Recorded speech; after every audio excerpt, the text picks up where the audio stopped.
Hey, good morning once again, FCF. We are continuing in our Women of Faith from the Old Testament, and we're going to go forward in time now from, we left off with Hagar, part of Abraham's story.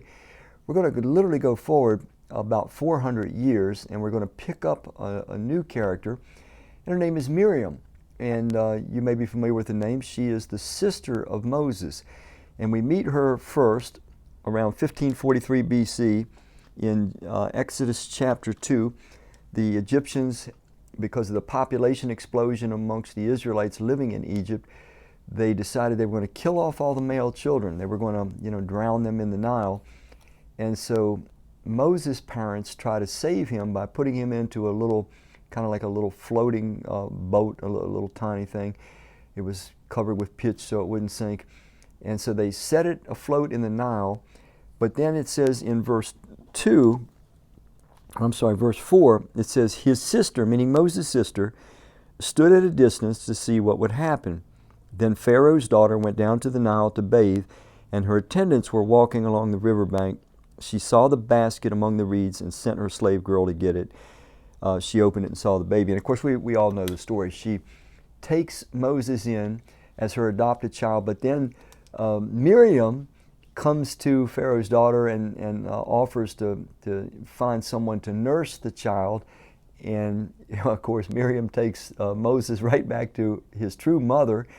And then when he's past that stage of needing to be nursed, then he returns to Pharaoh's daughter, and he's raised in royalty for the first 40 years of his life. We meet Miriam a little later, about 40 years later, and she's not just this, kid anymore.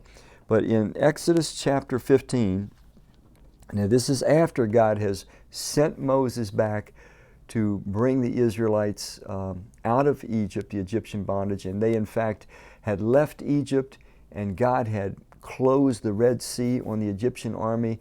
And as the Israelites were celebrating on the other side of the bank, Miriam was big into that celebration with her tambourine and so forth, it says in Scripture. But in Exodus 15, I want to read you one description of her in verse 20. It says, then Miriam, the prophetess, Aaron's sister, Aaron was Moses' brother, took a tambourine in her hand, and all the women followed her with tambourines and dancing.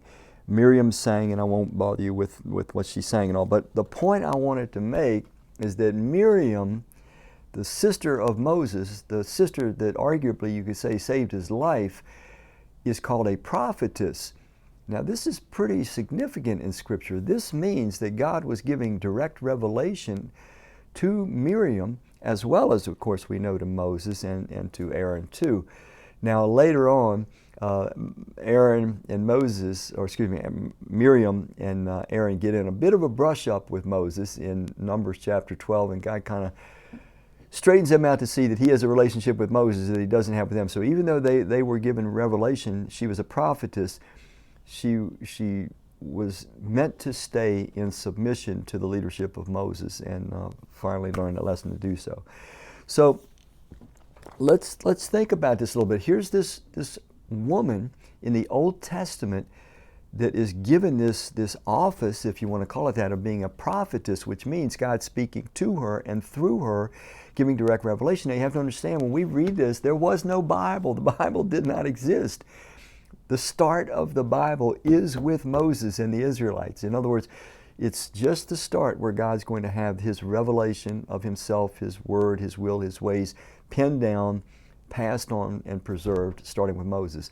But Miriam was a key element in this whole wilderness journey and the start, the establishment of the nation of Israel, which became this nation that God was revealing himself to, and then he was going to reveal himself through to the rest of the world.